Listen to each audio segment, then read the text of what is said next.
God had many in his nation, but he called Gideon and he said to him, we're going to fight a battle, and I need that from all of these men you have. There were about 32,000. God said, I need 300. And Gideon said, but only 300? Yes, I need 300. And how am I going to know who are the 300? I'm going to give you a signal. You know the story. So then, possibly, Growing in Grace Ministry is the government of God on earth, and there's other people that are going to be saved as if by fire because they're elect. But since there are prejudice against this ministry, they don't arrive. Something happened that he stopped coming.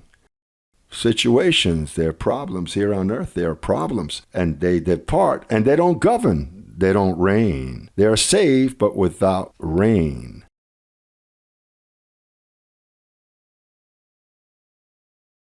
Now, others God chooses. Look, if this word has arrived in your life and you have understood it and you identify yourself with this government, and if you understand who I am, because that is the stumbling block. God has always put a stumbling block. When he dressed himself in a veil, he was the stumbling stone. And he continues to be the stumbling stone, because if you put your eyes in the body he veiled himself in, you're going to stumble. There are people that come to this ministry and they understand this message clearly. They understand it and they say, with that word, I have no problem. With whom I have a problem is with that Puerto Rican.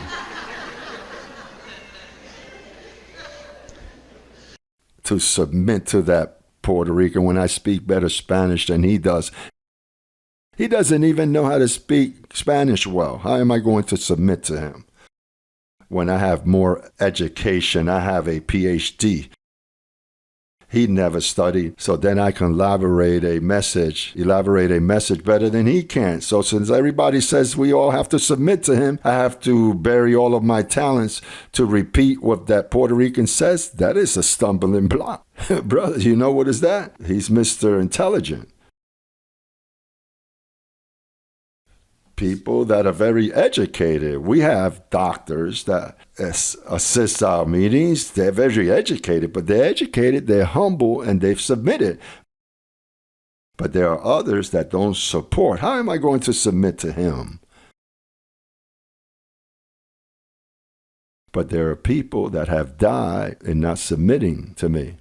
Its second letter to Timothy says, who has saved us and called us with a holy calling. This is not a holy calling like they do in the system when they bring you to the altar and pour Goya oil over your head, or oil that comes from Jerusalem, because they say that the oil from Jerusalem is more anointed.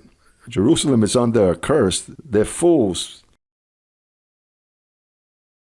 You know why I say holy calling? Because it was God that gave you this calling.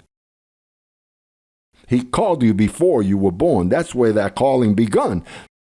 That's why they gave you this grace. Look at what it says. Not according to our works. If it had been through your works, poor you. But according to whom? His own purpose. So his purpose, according to election, may stand. This is the purpose. His purpose and grace, which was given to us in Christ Jesus before time begun. The grace that was given when? Do you think that this grace, they gave it to you when you arrived to Growing in Grace Ministry? No. Here we come to remind you of what you already possess. Here we give no one anything. Our job is to remind.